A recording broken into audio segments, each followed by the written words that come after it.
So good to see you. Welcome to KREM 2 News at noon. I'm Laura Papetti, and we start with some breaking news as the House of Representatives remains without a speaker, at least for right now. Just about an hour ago, Republican Congressman Jim Jordan failed to get enough support in the first round of voting. Skylar Henry has a look at what is happening next.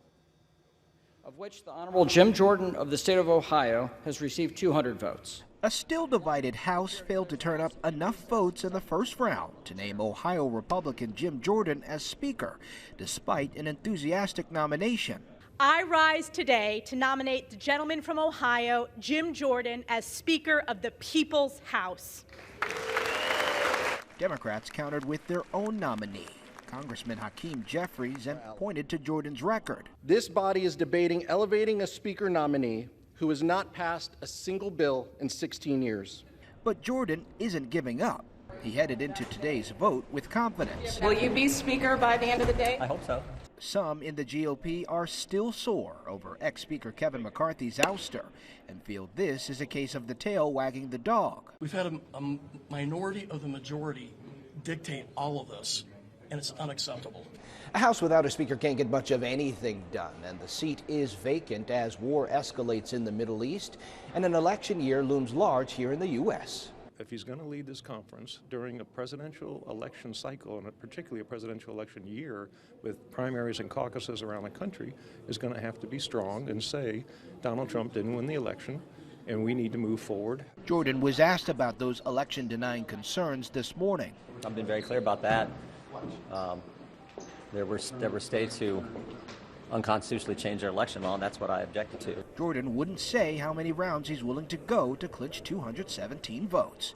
Skylar Henry, CBS News, Capitol Hill.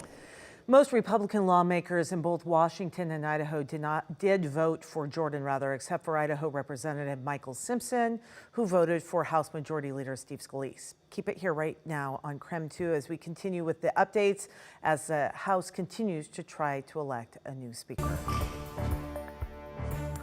President Biden leaves for the Middle East today as Israel's military prepares for a ground offensive in Gaza. We do want to take a moment right now to warn you that this video could be disturbing that you're about to see. So if you need to take a moment there. Natalie Brand has the very latest now from Washington, D.C.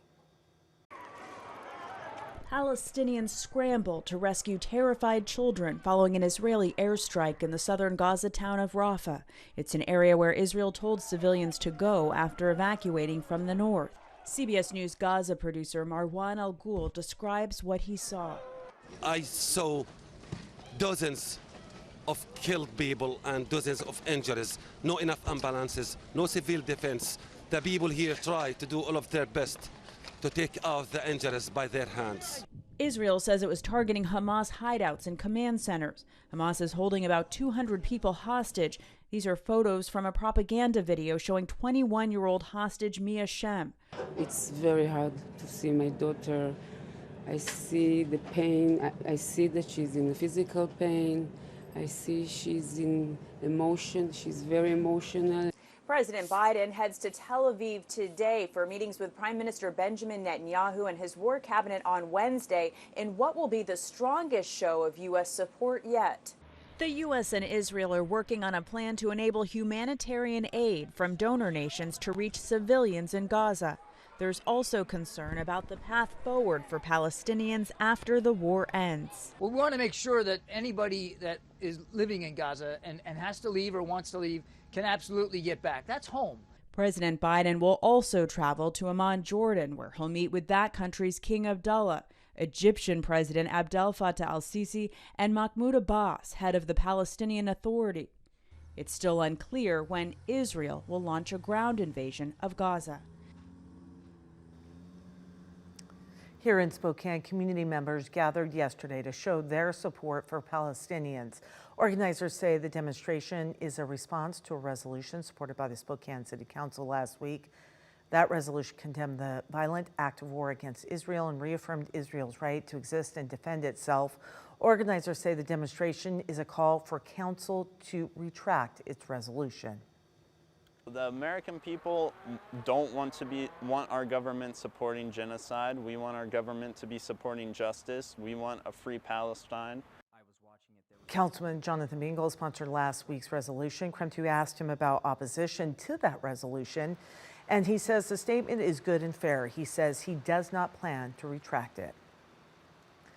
It is 5 minutes past noon right now. We're going to take a moment and check in with Nicole Hernandez. She's filling in today on weather, and we're going to get a check and see what things are in store for, or what things are going to be like, I should say, this afternoon.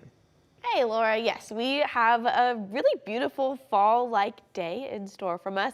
You can see this look over Silverwood, how much the sun is shining. The sun is back out after a cloudy day yesterday, but we are a little bit cooler despite that sunshine. So we're just at 56 degrees here in Spokane right now.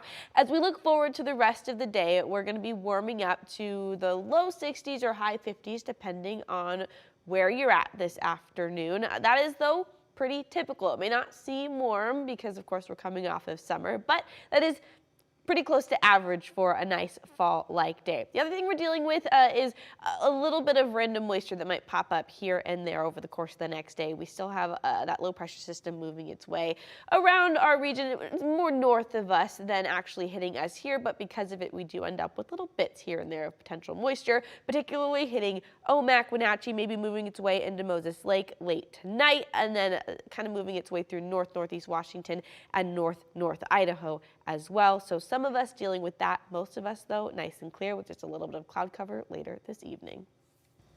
All right, my friend, thank you. The general election is coming up Tuesday, November 7th. And this year, voters will elect the next mayor of Spokane and city council president as well. So we want to help you learn more about the candidates running for those seats.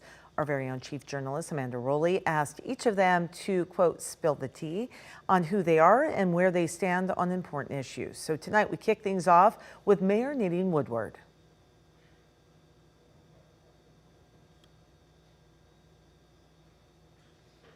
Doing the right thing doesn't always get you the result you want, but you still have to do the right thing. We did the right thing in engaging the state in this. They have assured us that there's not going to be another Camp Hope on WashDOT property. We're going to hold them to their word.